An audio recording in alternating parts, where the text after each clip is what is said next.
Bonjour à toutes et tous. J'avais envie de continuer les vidéos en vous parlant de notre sujet qui m'est arrivé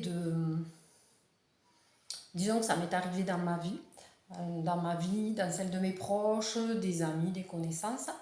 Et je trouvais vraiment important de faire le point là-dessus et de mettre en garde.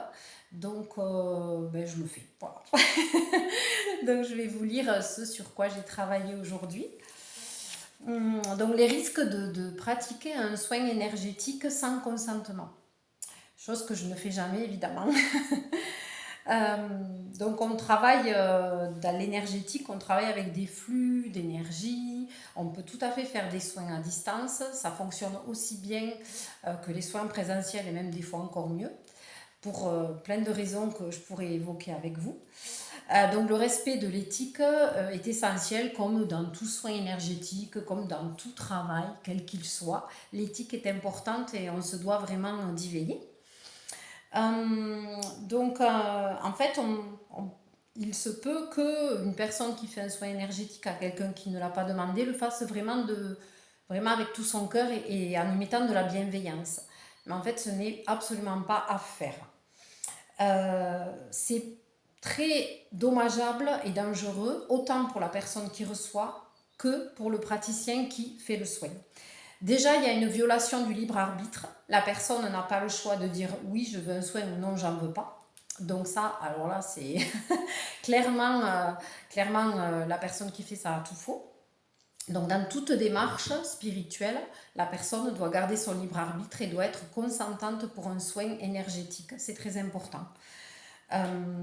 Parce qu'en plus, le fait qu'elle ne sache pas, ça peut entraîner des blocages, ça peut entraîner une résistance inconsciente ou un rejet des effets du soin. Tout à fait, ça peut arriver. Il peut y avoir un impact énergétique inattendu au moment de ce soin fait sans consentement. Chaque individu, on a notre histoire, notre énergie, nos expériences, voilà. Et un soin peut perturber l'équilibre naturel de la personne. Voilà. Et encore plus si elle n'est pas consentante. Donc ça peut entraîner des malaises, un déséquilibre, la personne peut se sentir mal et en plus elle ne sait pas pourquoi. Et puis parfois elle n'est pas prête à recevoir un soin énergétique. Donc c'est très important d'avoir son consentement. Il y a une responsabilité karmique et là c'est très très très important. Le fait d'interférer dans le chemin de vie d'une autre personne sans y être invité peut avoir des conséquences karmiques. Donc on rappelle l'importance et l'intention de l'accord mutuel dans cette démarche énergétique, c'est vraiment essentiel. Il peut y avoir des conséquences psychologiques. La personne peut se sentir, peut avoir un sentiment d'intrusion, de violation. Ça peut même fragiliser la confiance qu'elle a en l'autre et en l'être humain. En fait, le fait de faire un soin pour le praticien sans le consentement, ça expose vraiment le praticien à des risques énergétiques conséquents, lourds. Parce que en fait inconsciemment la personne il peut se passer quelque chose, la personne peut avoir un retour karma en fait, parce que comme elle n'a pas demandé le consentement, à un moment donné il va se passer des choses pour elle au niveau karma. Et puis c'est vrai que quand on fait un soin énergétique, il est important d'avoir le consentement et d'échanger avec la personne avant et après le soin. Et donc, quand la personne n'est pas informée, eh bien, ces moments-là sont squeezés et c'est très dommageable. Voilà, donc en fait, faire un soin sans le consentement de la personne, c'est vraiment à proscrire absolument, même si l'intention initiale est bonne. Respecter le libre arbitre, communiquer.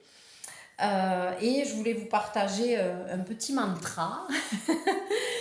Donc, je reconnais que toute action posée sans consentement peut perturber l'équilibre naturel de l'autre et attirer des répercussions karmiques sur mon propre chemin. Agir sans autorisation, même avec de bonnes intentions, revient à interférer avec la souveraineté d'une âme, créant ainsi des déséquilibres qui peuvent revenir à moi sous forme de leçons nécessaires.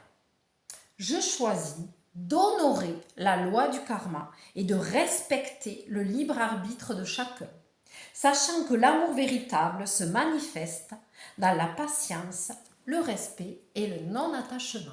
À méditer. Et j'espère que ceux qui font des soins sans le consentement vont écouter cette vidéo et qu'elle sera largement partagée pour que chacun agisse vraiment de la manière la plus respectueuse possible.